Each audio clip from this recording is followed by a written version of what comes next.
ছেলের মতো ভালোবাসা পেয়েছি, আন্তরিকতা পেয়েছি, যেটা আমার কাছে অনেক বড় ছিল এবং সারা জীবনের একটা সঞ্চয় হয়ে থাকবে।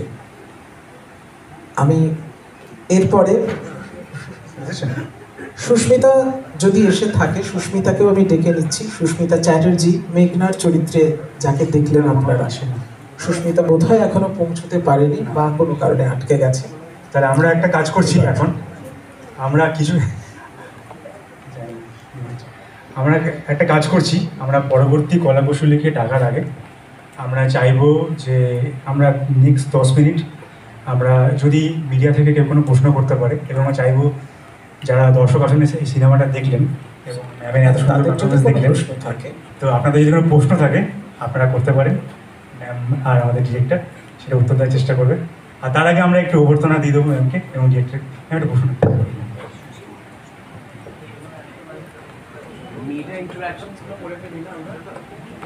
হ্যাঁ বলুন। আপনি সিঙ্গেল ব্যান্ড নিতে চান?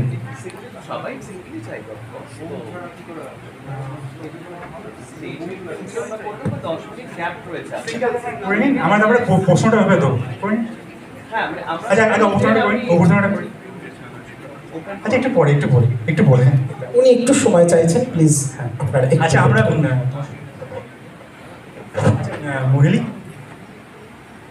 মহিলিকে একটু সেজে রেখে নেবো, একটু পেছন থেকে যদি আসতে দেওয়া হয় এটা ভালো হবে। অনিকেত মুখার্জিকে আমি একটু স্টেজে দেখে নিতে চাই,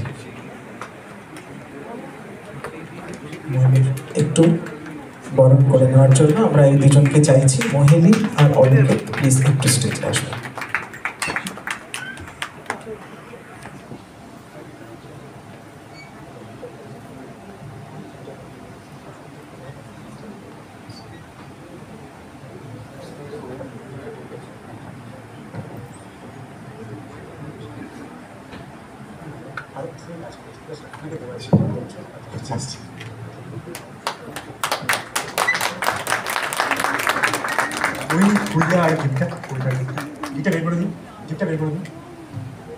অনেকে এদের গিফটটা একটু বের করে দিন আপনি।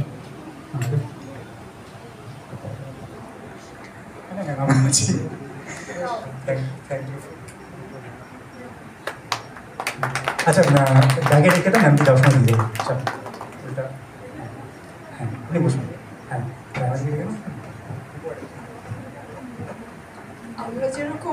আমরা যেরকম লাইটের সামনে দাঁড়িয়ে আছি, একটা রেকগনিশন আপনাদের কাছে, সেরকম কিন্তু আমাদের ইউনিটরাও অপেক্ষা করছে আপনাদের সামনে আসার জন্য 2 মিনিটের জন্য। তারপরে প্রেসের সাথে সকলে কথা বলবো। তাই হোক, তাহলে আমি ক্রু মেম্বারদের সবাইকে একটু স্টেজে ডেকে নিচ্ছি। সবাই চলে এসো।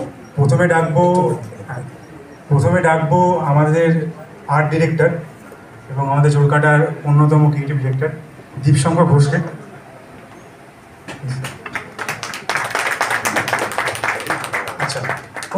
আচ্ছা আচ্ছা ঠিক আছে, যারা কাজ করেছিল তারা চলে আসুন। আমার পরে সকলে চলে এসো, যারা ছবির ক্যামেরার সামনে ছিলে বা ক্যামেরার পেছনে তারা প্লিজ সবাই চলে এসো। আমি তোমাদের সকলের সঙ্গে আজকে যারা উপস্থিত আছেন তাদের আলাপ করিয়ে দিতে চাই। একটু ওনাদের আসতে দিলে ভালো হয়।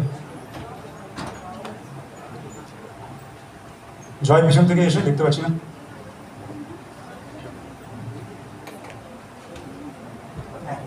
থ্যাংক ইউ বিক্রম মিট এসো।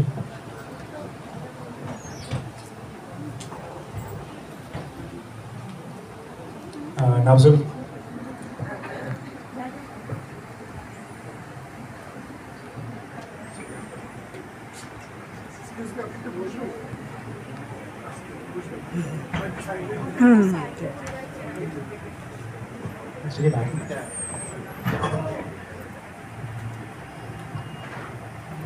আজকে খুব ভালো লাগছে যে এত গরম, তারপরেও এত গরম উপেক্ষা করে এতগুলো মানুষ এসছেন এরকম একটা সন্ধ্যায় আমাদের ছবিটা দেখতে। আর চোরকাটা প্রোডাকশনের এটা প্রথম নিজস্ব অরিজিনাল কাজ আর কি। এর আগে বেশ কিছু ছবি ওরা নিয়েছে, কিন্তু মানে কপিরাইট নিয়েছে, কিন্তু ওরা নিজেরা প্রডিউস করেনি। তো এটা ওদের কাছেও আশা করি একটা বড় প্রাপ্তি। তো আমি একটু এবার সবাইকে আলাপ করিয়ে দিই খুব তাড়াতাড়ি করে, যারা ছিলেন সবাই এসে গেছেন আশা করছি। তুমি একদম আমার বাদিক থেকেই আলাপ করাচ্ছি। প্রথমেই সাবিরকে আলাপ করাবো, আমার বন্ধু এবং আমার কি বলবো এই ক্রিয়েটিভ জার্নির প্রধান সঙ্গী বলা যেতে পারে। ও এই ছবিটার ইনিশিয়েটিভ নিয়েছে এবং চোরকাটা প্রোডাকশন, যার শরীর দেখলেন আপনারা, সেটা কিন্তু ওরই উদ্যোগে তৈরি। ওই সমস্তটা দেখে এবং সমস্তটা ওরই আইডিয়া, এবং পায়ে পায়ে অনেকটা দূর এগিয়ে গেছে ও। আশা করছি ভবিষ্যতে আরও অনেক দূর অব্দি যাবে সাবির। তারপরে দীপশঙ্খকে একটু দেখে নেবো। দীপশঙ্খ আমাদের এই সেট ডিজাইনটা করেছিল, সমস্ত কোথায় কোন কুশনটা রাখা হবে, কোথায় কি রঙের পর্দাটা লাগালে ভালো লাগবে, সেটা দীপশঙ্খর আইডিয়া ছিল।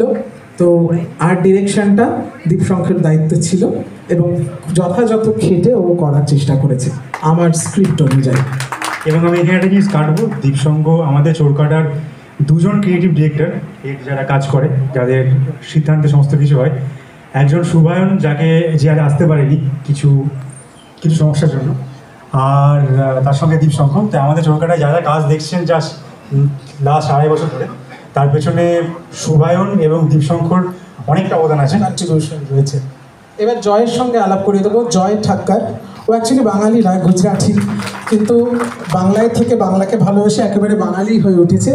জয় একজন সিনেমাটোগ্রাফার ছিল, 3 জন সিনেমাটোগ্রাফি করেছে এই ছবিতে, কিন্তু তার মধ্যে জয় আজকে উপস্থিত আছে। শুভ্রজ্যোতি আর সৌরভ এই দুজন আজকে আসতে পারেনি। এরপর রৌনককে ডাকবো। আমাদের স্টিল ফটোগ্রাফিটা রৌনকের করা। সবাই জানেন স্টিল ফটোগ্রাফি কতটা দরকার হয়, পোস্টার থেকে শুরু করে কন্টিনিউটি দেখা সবটার জন্য। আচ্ছা, এরপর সাত্বিককে ডাকবো। খুব বাচ্চা ছেলে, আমার সঙ্গে খুব রিসেন্টলি আলাপ। তো ও অ্যাকচুয়ালি গানও গায়, আবার তার পাশাপাশি ওর খুব নেশার জিনিস হচ্ছে ফলি তৈরি করা, আর ও খুব সুন্দর ফলি তৈরি করেছে। এর আগে একটা ছবিতে আমার সাথে কাজ করলো, আর আমি হঠাৎ মাত্র 5 দিন আগে ওকে এই ছবিটার কথা বললাম যে আমার একজন ফলি করেছে কিন্তু ঠিক পছন্দ হচ্ছে না, তোমাকে একটা ডেসপারেট অফার দিচ্ছি, তুমি নিতে পারবে? ও বললো দাদা পাঠাও। তারপরে হঠাৎ করে ও মাত্র 3 রাত্রির মধ্যে এই ছবির পুরো ফলিটা করে নতুন করে আমার পাঠিয়েছে মিক্সিংয়ের আগে। ওর নাম সাত্বিক ভট্টাচার্য।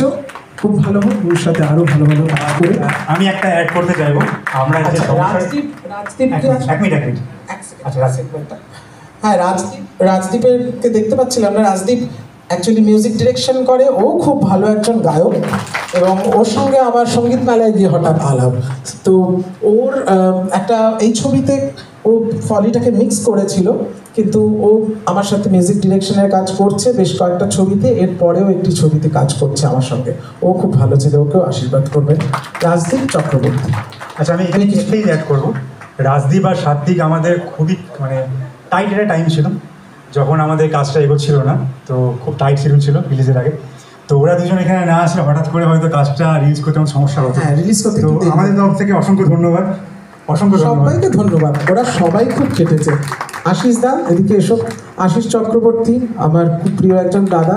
এই ছবিতে হঠাৎ করে একদিন ডাবিংয়ের সময় আসেন, আমি তখন বললাম আশিস দা তোমাকে একটু ফোন কলারের গলাটা করে দিতে হবে। তো আশিস দা সেটা করে দিলেন, এবং মুনমন্দির সঙ্গে আশিস দার এটা বিরাট প্রাপ্তি যে ডাবিংয়ের সময় একই দিনে মুনমন্দির এবং আশিস দার ডাবিং হচ্ছে। খুব অল্প বয়স থেকে আশিস দা ভীষণ মুনমন্দির ফ্যান, ডাই হার্ট ফ্যান। কিছু বলতে চান? তুই বল। মুনমন্দির যখন সিনেমা জগতে, সেই সময় থেকে আমি মুনমন্দির খুব ফ্যান, কিন্তু কিছুতেই আমি দিদির কাছে আসতে পারছি না। যখন শুনলাম যে প্রিয়দর্শী সহচরিতে মুনমন্দির আছে, আর আমি রিসেন্টলি প্রিয়দর্শীর ঠিকানা হ্যাপিনেসে কাজ করলাম, তো আমি বললাম আমি কোনো কথা শুনবো না, ডাবিংয়ের দিন আমি আসবো, দিদির সঙ্গে আমি একটু আড্ডা মারবো, ব্যাস। এসছি, আমি আপ্লুত দিদির ব্যবহার, দিদির সঙ্গে কথা বলা, দিদির সঙ্গে ফটো তোলা, এবং সেই সময়ও আমাকে বললো তোমার আরেকটা স্মৃতি থাক, দিদির সঙ্গে একটা ফোন কাটে তোমাকে ডাব করে দিতে হবে। অফকোর্স, এর মধ্যে কোনো কথাই হবে না।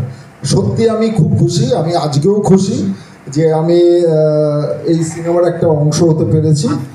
আর আপনারাও আশীর্বাদ করবেন আমরা যেন আগে এইভাবে এগিয়ে যেতে পারি। আর আমার তো রইলই প্রিয়দর্শীর সঙ্গে আগামী দিনে কাজ করার ইচ্ছে, এবার সবটাই ওর উপর।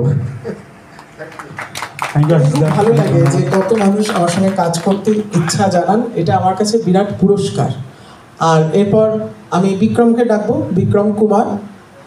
ও বাঙালি নয়, ও অবাঙালি, কিন্তু ও বহু বছর ধরে কলকাতায় আছে এবং আমার কয়েকটা ছবিতে অভিনয়ও করেছে।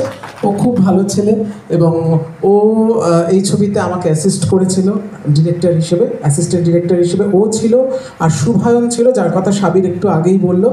তো শুভায়ন আজকে আসতে পারেনি। বিক্রম, তুমি কি কিছু বলতে চাও? তুমি বলো সব। Good evening. আমি তো নন বাঙালি, কিছু প্রথমে যখন 2019-এ আসি তখন তো কি বলবো, মানে জিরো, পুরো বাঙালি, কিছু জানতাম না, বুঝতাম না, কিছু নেই। তো আমার বন্ধু প্রিয়দর্শী আমাদের মুম্বাইয়ের একটা ফিল্ম ফেস্টিভ্যালে দেখা হয়। আমি আগে মুম্বাইতে কাজ করতাম অ্যাসিস্ট্যান্ট ডাইরেক্টরের, তো ওখানে থেকে আলাপ। তোই বললো কি তোমার একটা নন বাঙালির ক্যারেক্টার আছে, যে তুমি কি আমার বইতে কাজ করতে চাও? তো আমি বলি হ্যাঁ, আমার ইন্টারেস্ট আছে, তো দেখি আগার আমি পারি তো যাবো। তো ওই সূত্রে আলাপ, আর 2019 থেকে সে গল্প প্রিয়দর্শীর সাথে আছি। আর আমার সবই মতলব এর সাথেই আলাপ। তো আমাদের একটা তিনকি এখন হয়ে গেছে, এখন আমরা 3 বন্ধু, একদম খুবই ভালো। আর আমাদের এরকমই চলতেই থাকুক, আমাদের খুব ভালো। আর চোরটার জন্য খুবই বেস্ট অফ লাক, যে এরকম এগিয়ে যাক আর ভালো ভালো কাজ হোক। ধন্যবাদ। ওকে বলেছি যে বাংলা উচ্চারণটা আরো বেটার করতে হবে, যাতে আর পরবর্তীকালে গলাটা ডাব করাতে না হয় কোনো বাঙালি অ্যাক্টরকে দিয়ে। আর এবং আমি একটা জিনিস অ্যাড করে দেবো এখানে, এটা বলা উচিত। আমরা ও neglected battery, so she did a good job and থাকলে খুব ভালো হতো। আর সুস্মিতা সেই আমাদের শুটিংয়ের সময় একটা ফটো ফ্রেম খুলে হঠাৎ পড়ে যাচ্ছিল, মানে আরেকটু হলে মুনমুন্দি ইনজিওর্ড হতে পারতেন, কিন্তু ও শুধুমাত্র ক্যাচ করে ধরে নিয়েছিল। সূর্য কেমন ইয়াদা হয়ে গেছিল। হ্যাঁ হ্যাঁ। আর আমি আচ্ছা, অনেকের বলে কিছু বলতে চাও? আচ্ছা, তাহলে আমরা একটা গ্রুপ ছবি নিয়ে নিই, আমি বাকিদেরকে। আমি একটা কথা বলতে ভুলে গিয়েছিলাম। আমি প্রিয়দর্শীর কাছে মানে কি বলবো, মানে প্রচুর রিকোয়েস্ট করেছি যে এরকম একটা মুভি করুক যেখানে মুনমুন্দি থাকবে, রাইমা রিয়া থাকবে, আর সেখানে যেন আমিও থাকি।